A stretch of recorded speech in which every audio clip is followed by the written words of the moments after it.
Ja, lep pozdrav vsem, ki ste se nam pridružili, pa če nas spremljate v živo ali boste pozneje ogledali posnetek. Moje ime je Urška Kaloper in sem urednica pri Mladinski knjigi. Že čez hip pa se mi bo pridružila čudovita ženska, govornica, vlogerka, vplivnica, ki jo po spletu redno spremljajo 3 milijoni ljudi. In seveda tudi avtorica uspešnice, Drži se, ki je prejšnji mesec izšla tudi v slovenskem prevodu. Kristino Kuzmič. Hi, Kristina. Are you there?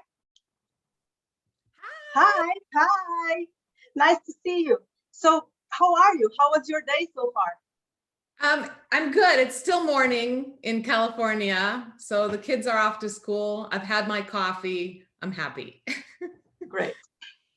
Kristina ima slovensko-hrvaške korenine, ampak ker že od mladosti živi v Ameriki in trenutno razmišlja in sanja v angleščini, smo se dogovorili, da bo pogovor potekal v angleščini. Upam, da tisti, ki naju spremljate v živo, ne boste imeli težav z razumevanjem. Posnetek, ki bo na voljo v kratkem, pa bo podnaslovljen.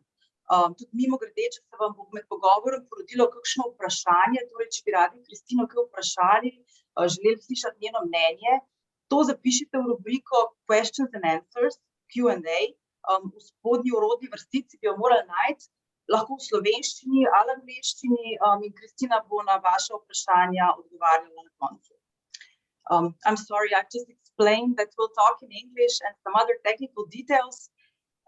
So English, but about a month ago you visited Croatia and Slovenia. How was that? How did it feel visiting your roots, reconnecting with your past? It was amazing. I just feel so at home when I'm back in Croatia, and I love visiting Slovenia. I have some of my favorite childhood memories are in Prekmurje, Nuskova, where I have uncles and cousins and just spent a lot of my childhood there. So I love being back there, and I can't wait. I'm going to go back next summer too. I need to share a trivial fact because I loved it so much when you were here. I remember that one of your sisters, Tatiana, was named after your father's favorite teacher from Prekmurje, right? So roots are quite important for your family, obviously. And I think that you also mentioned that you're still very, very connected to your parents and your sisters, even though you live so far apart. So what does family mean to you? I mean, I think family is everything. And it's one of the reasons I'm so passionate about what I do, about the things I write about in my book, the videos I make, because I just think family, parenthood, childhood, sisterhood, all of it is really healing to us and helps us grow, and we need each other. None of us humans are meant to go through life alone. We need a support system. And so I feel like the more I encourage parents, the healthier families will be. Now, your book is very successful. In July, when you were here, we were hoping for that, but now that's a fact. I'm happy to tell you, I think I'm the first to tell you, it's already been reprinted in less than a month after it was finished. So congratulations, yay! I didn't know that, wow! Yeah. So this is freshly from print. But do you ever feel that what you do needs to be successful, or how do you resist the urge to do what other people like or you think would like? How do you resist the urge to strive to be liked? I didn't struggle with that on my own until I started having agents and managers. And then all of a sudden I had all these voices in my head going, how many views did that video get? And how many tickets have we sold for your show? And how many? And it just became about numbers, which I think even people who don't do what I do, maybe they're just on social media, Instagram, whatever, they're checking the numbers. How many people liked this? How many people follow me? And what I realized is that whenever I had that in my head, I completely lost track of my purpose in life. It was such a distraction, and it also just made me feel miserable, and everything that was supposed to be fun and encouraging started feeling heavy. And so I'm not with agents anymore who put pressure on me. I choose very wisely who I work with now. And I just always keep going back to what did I need when I was at my lowest? because I actually wrote in the introduction of my book how one day I was in this big fancy meeting and people were asking, what do you want to do next? This is before I wrote my book. Do you want to write a book? Do you want to go on tour? What do you want? And they were throwing all these glamorous, fun things my way. And the only thing I could say was, I want to be for others what I needed when I was struggling, when I was at my lowest. And so it was just such an epiphany for me of, that's it. That's why I'm here. That's my purpose. That's why I went through all the hard days I went through. And so on days where I feel like it's becoming too much about numbers or who likes me or who approves of me, I just always go back to that. What did I need when I was at my lowest? And suddenly it's so clear. And not just clear what I need to say, but there's a clarity of, I don't care what anybody thinks about me. I don't need everybody to like me. I need to like me. I don't need everybody to be proud of me. I need to be proud of me. And if I'm proud of me at the end of the day, then I have done well. I wanted to ask you what success means to you, but I guess you've already answered, right? So it's to be you, to find out what you really want. What are your goals? Where you're going, right? Yeah, I mean, to me, success has nothing to do with money. Money's great. So fun. Love money. But to me, that's not a sign of success. Or not even reaching a certain goal is not to me a sign of success. Success to me, sometimes people think of success as this far away thing. I think of success as a daily thing. Was I authentic today? Did I try to put some good into the world today? Did I love my family well today? Was I kind to myself today? Then it was a successful day. And what is happiness then?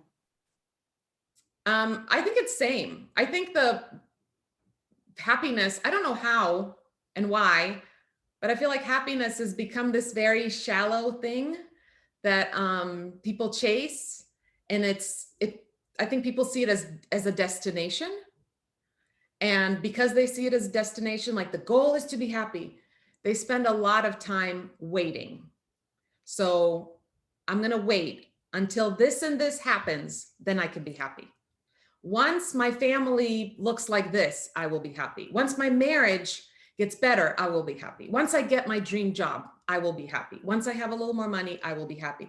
And basically, we're just waiting to be happy, and we will die waiting to be happy. So to me, happiness is, life is so hard and complicated, and everything is messy, and nothing is perfect.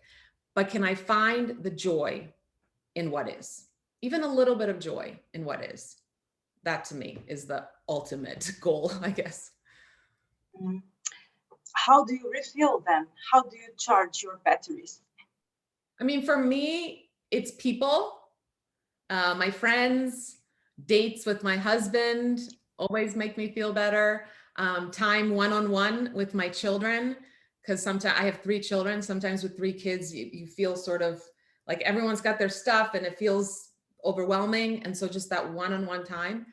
But I know for a lot of my friends, recharging is being far, far away from all humans.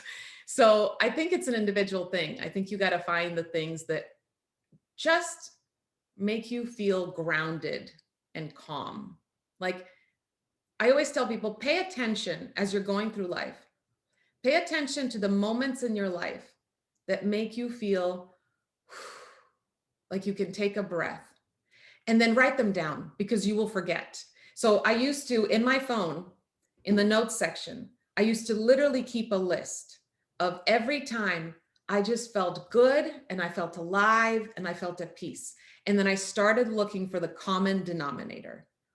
Which of these, like, what is the common theme that's happening? And that's how I found okay, this is where I feel grounded and good. So it's different for everyone, but try taking those notes and paying attention. I think it makes such a difference. You've just finished your Hope and Humor tour, I think, with a show in Atlanta. I remember that you once told me, and I really like that you always made sure that your tour dates didn't interfere with your family schedule. How difficult was that, and how do you manage to find work-life balance? Well, first of all, I don't believe in balance.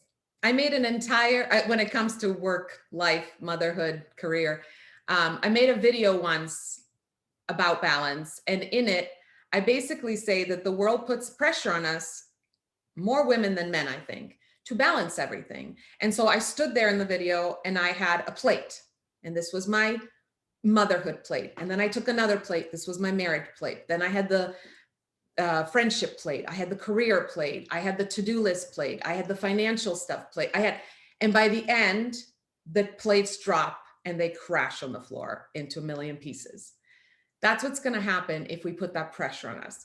I don't think it's about balancing. I think it's about choosing which plate am I going to pick up when, and when to know to put it down and focus on another plate. So I know that's not possible for everyone because life is stressful, but I think it's possible even to make tiny little changes to help. I was offered a tour 2 years before I said yes. I said no, because I knew my kids were too young. My oldest son was starting to struggle with some mental health struggles. It felt like it wasn't going to work. Then I got offered again. Then I got offered again. Then I got offered again to tour. And finally, they said, why are you so against touring? You were a theater major in college. You like performing. Why are you so against it? And I told them it was a scheduling thing. I can't be traveling. So we went into a meeting and they said, you can pick all of your own dates. And I was like, I don't believe them. Like everybody says that and then it's not true. So I said, okay, so you're saying I can be gone 1 day out of a month, not travel for 3 months if I don't want, and then just go do 2 more shows and then take a, yes, you can. And so that's the only reason I agreed to do it. So that I could sit down with my husband and my kids and say, which of these weekends is it okay for me to travel? And I only tour on the weekends.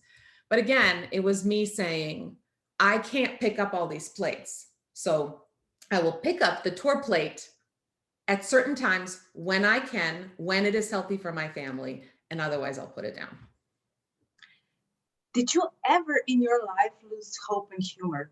Because I think that even when you were at your lowest point in your life, you managed to find both. I definitely lost it for a while. But thankfully, and I write about this in my book, I was able to sort of reshift and focus. But that's why actually I hit my lowest. My lowest came because I lost the hope and I lost the humor. And I don't even want to say I lost it, because I lost it sounds like it was completely out of my control. I pushed it away. I pushed away hope.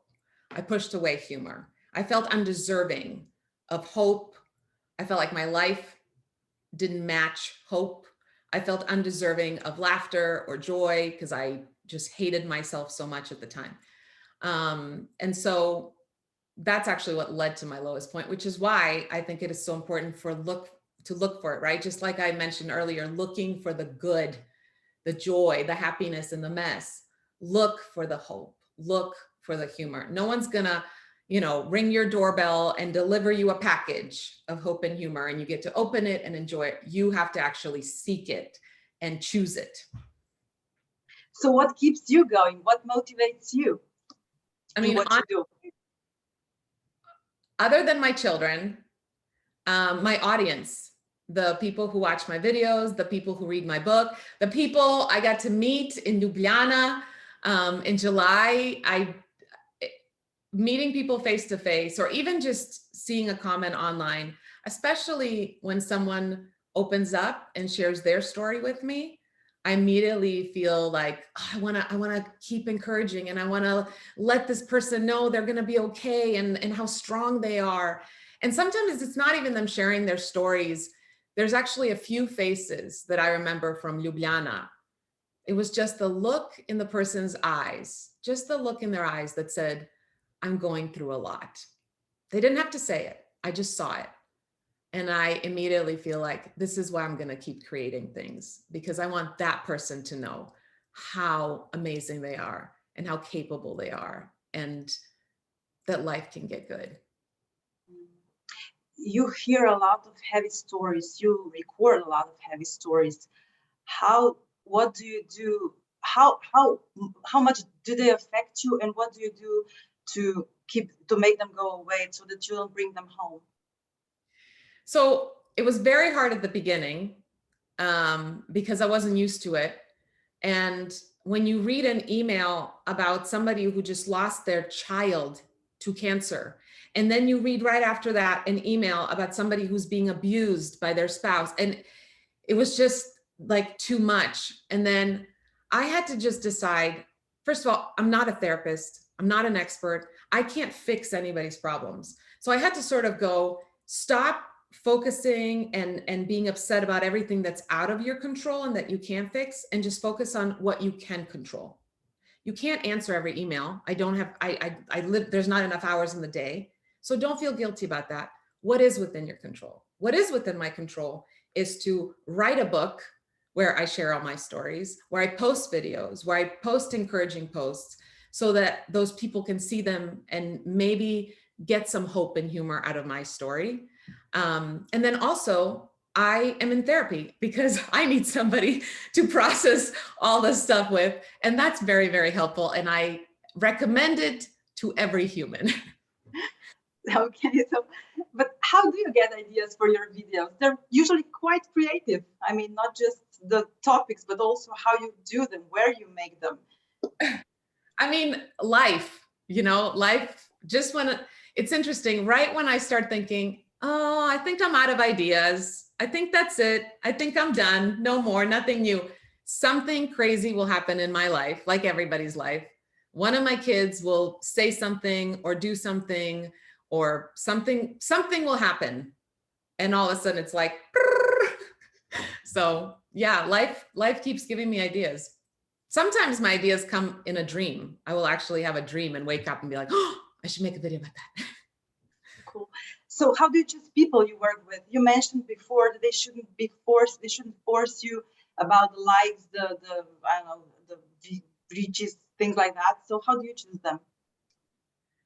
Well, I used to choose people that I work with based on their resume and their name and their accomplishments. And, ooh, this is a big fancy agent. That sounds great.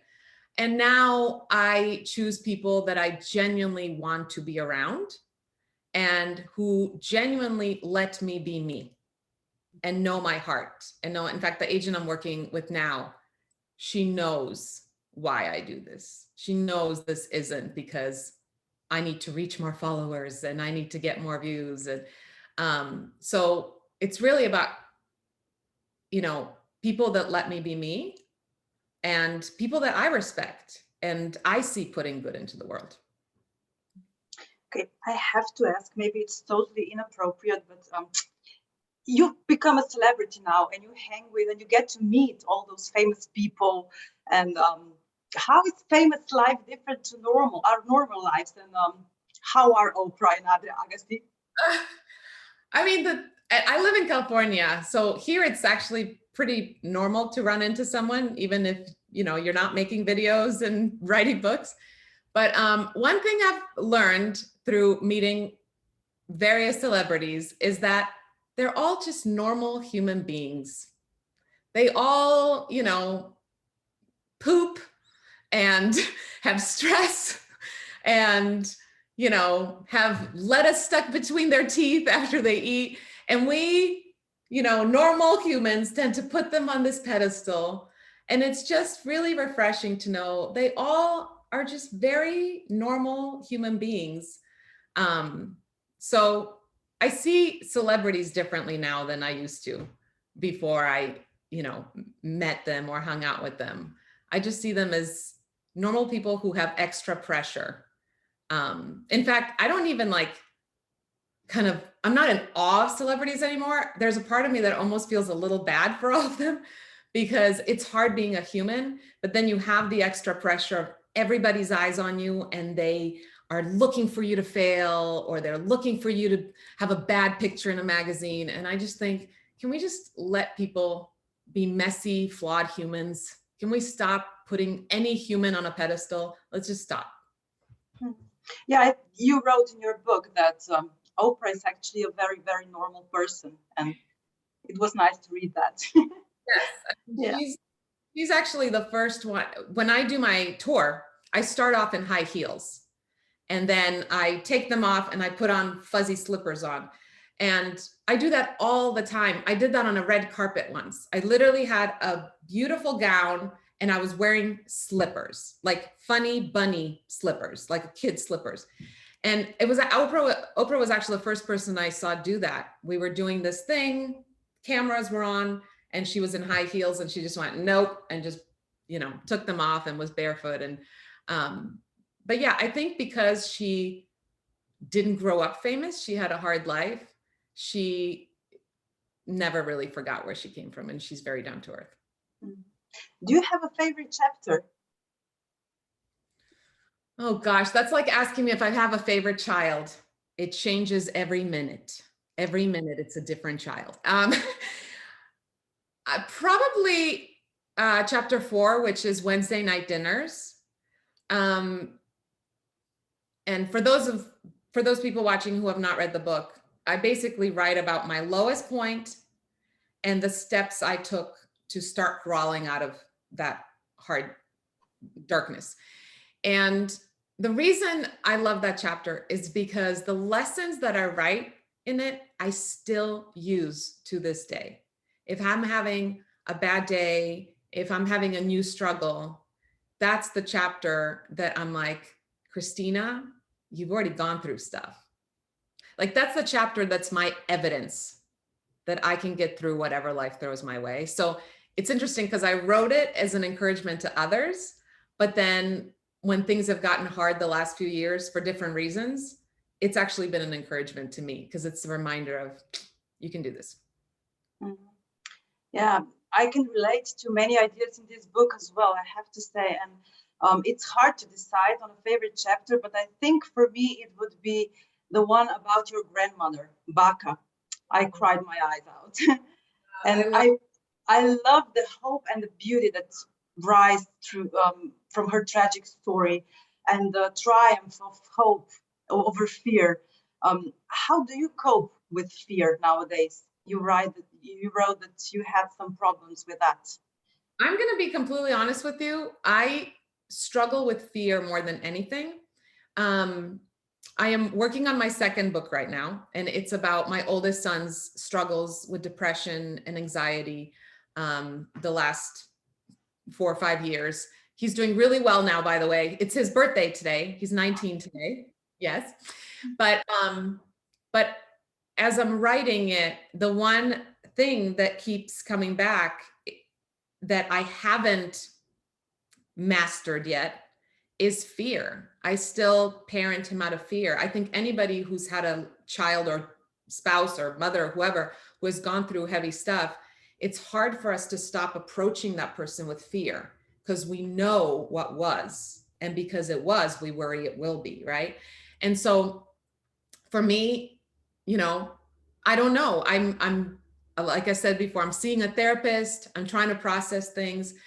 One of the simple practical things that helps me is that fear is what if, what if, what if, what if. And whenever my mind starts going, what if, what if, what if, I sort of try to stop myself and just go, what is?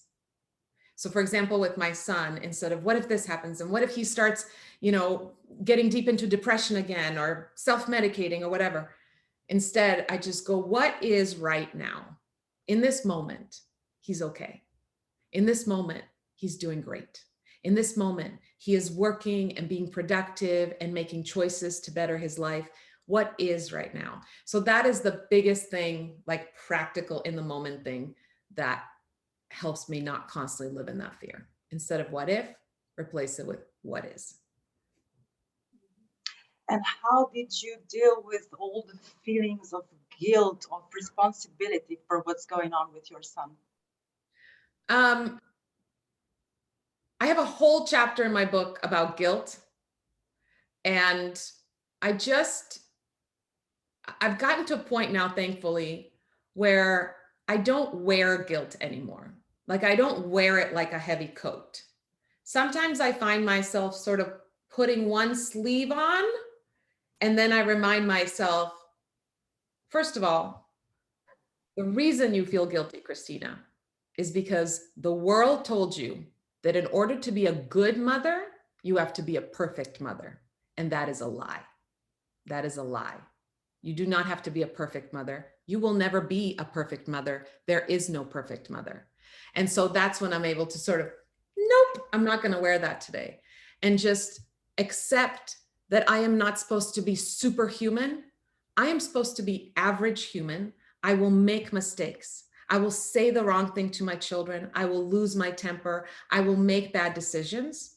But if I am choosing to learn, if I'm choosing to look at that and apologize and learn and grow and change, and as long as I love my children and continue to learn new ways to be a good mother, then I have nothing to feel guilty about. Nothing. How difficult is it to write this book? Huh? It must be quite difficult.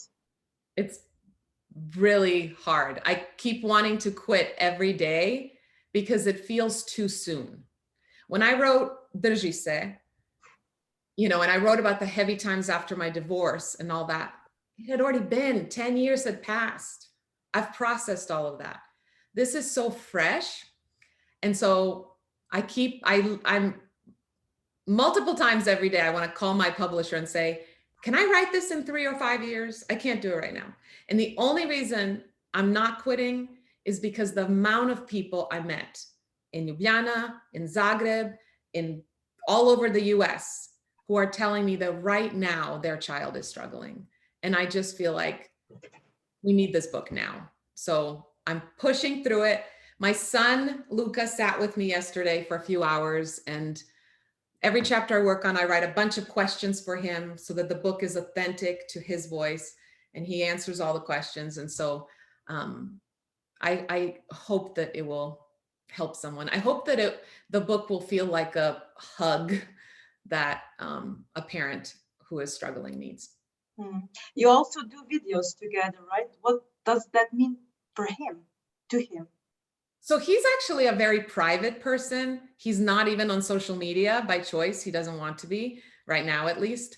But it was his idea to do a video where he opened up about his struggles, because he said, kids are always hearing from adults. Kids are always having teachers and parents and, doctors tell them what to do and how to live, and this is the right way. And he said what helped him the most was sitting in support groups and hearing from other kids his age. So we did a video. It's the longest video I ever did. It's almost 20 minutes long, where he opened up, and it was really great. He just was very open, and I'm proud of him, because at 19, or he was 18 when he did that video, I didn't have the words, and I definitely didn't have the confidence to be so open. But I think, if any teenager watches that, hopefully they will feel confident to take all that stuff they're feeling inside and let it out. Because once you let it out, that's when healing can begin. Healing doesn't happen when we're suppressing our feelings. Healing doesn't happen in secret. Healing happens out there. That's true for everyone, yeah. But what does your family think about this book? Did they like it? I mean, everybody was, first of all, happy, surprised. I don't know what the words are, when first Croatia decided to translate it, and then Slovenia. It actually means so much to me to have it translated. But my daughter, she was 14 when the book came out, and I think she was the first person to read it. It was before it was even out.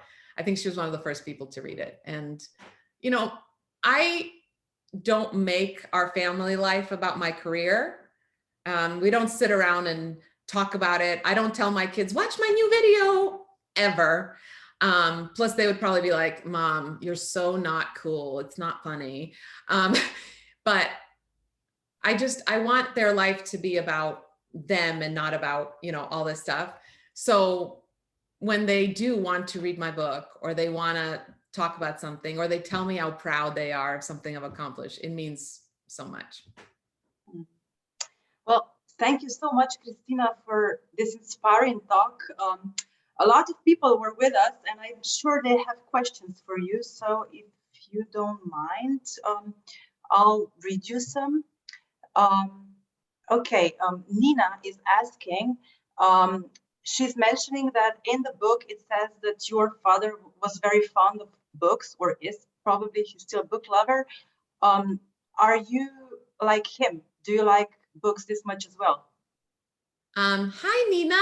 Thank you for your question.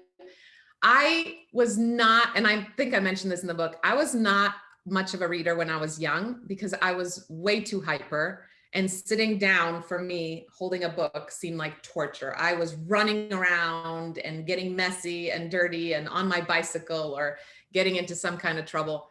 But as I've gotten older, sitting down with a book, or even if I don't have time to sit, I always have an audiobook that I'm listening to, whether I'm in the car, driving my kids around, or cooking. I'm always at least listening to a book.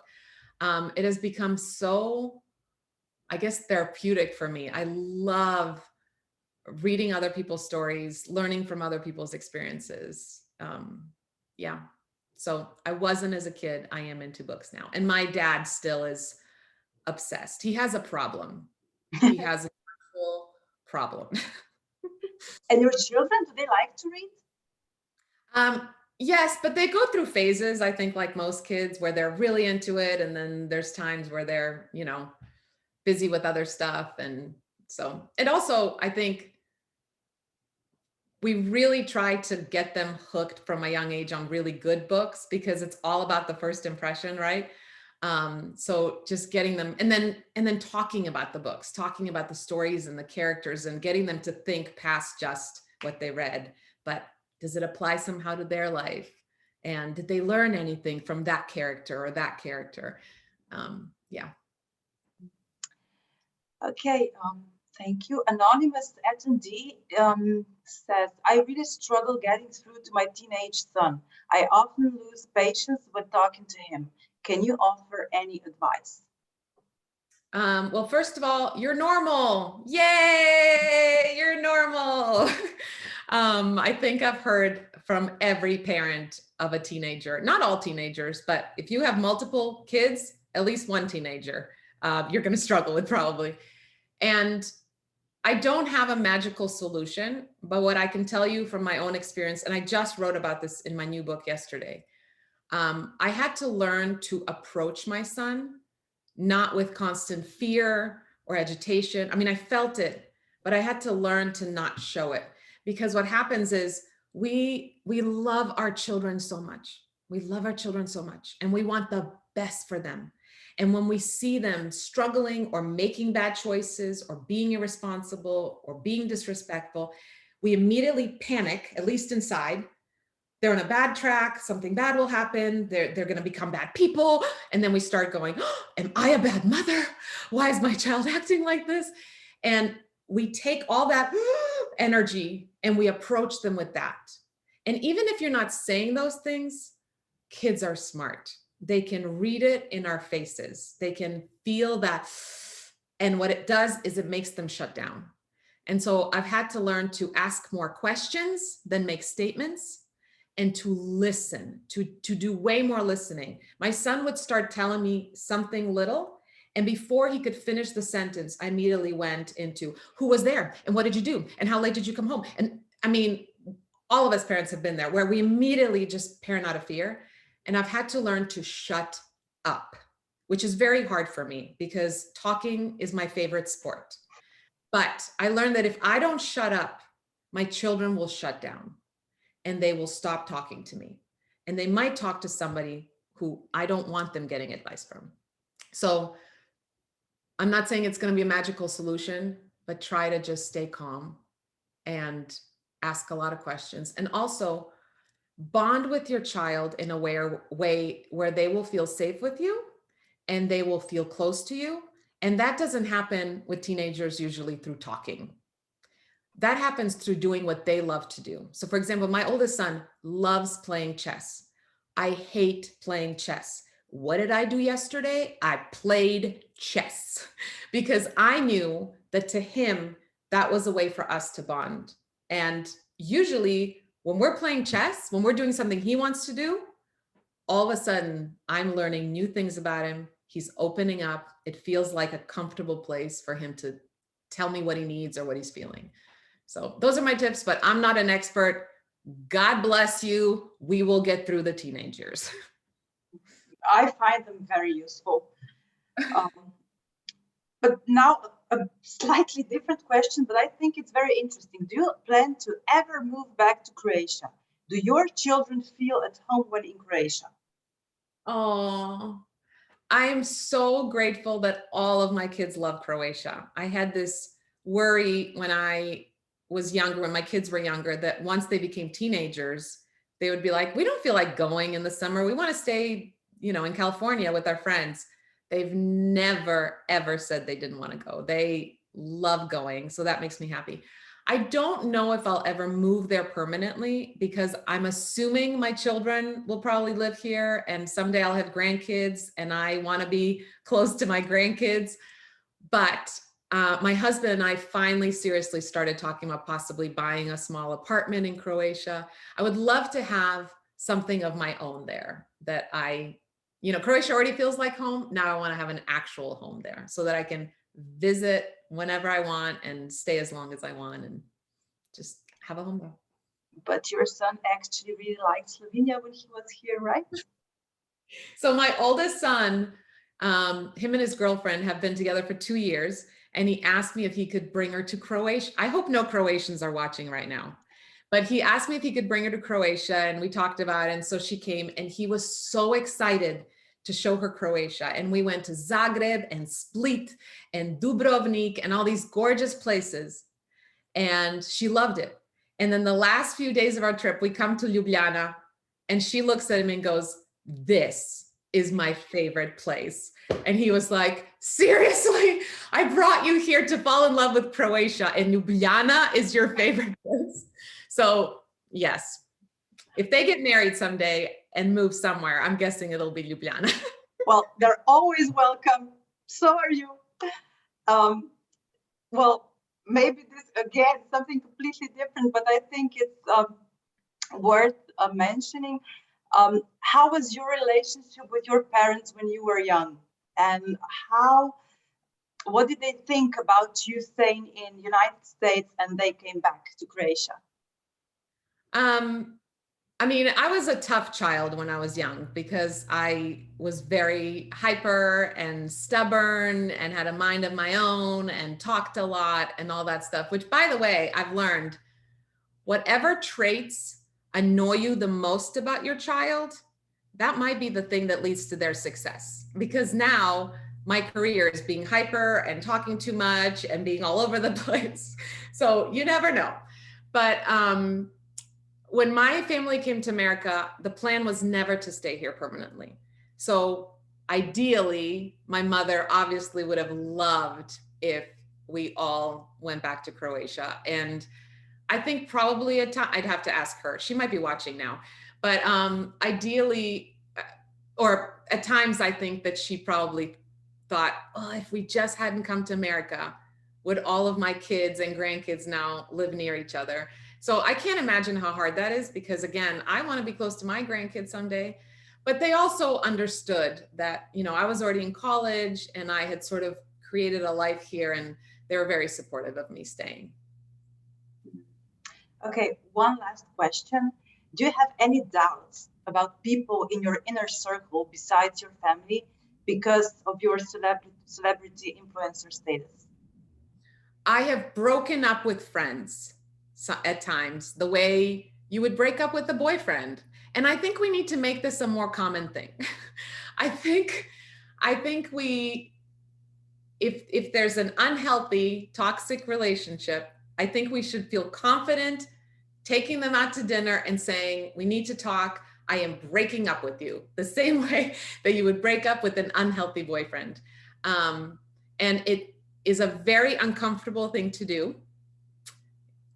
Very uncomfortable thing to do. But I had to do what was right for me and for my family and to protect them.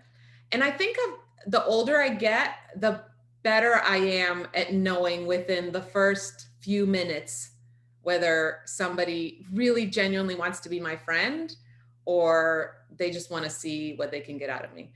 I think the one thing I really pay attention to, I think of it as, you know, when you're banking and you put a deposit in money and then you withdraw. And I feel like friendships, we should both deposit and withdraw from friends. And if both friends aren't doing that, if one friend is just withdrawing, then maybe it's time to at least set some boundaries.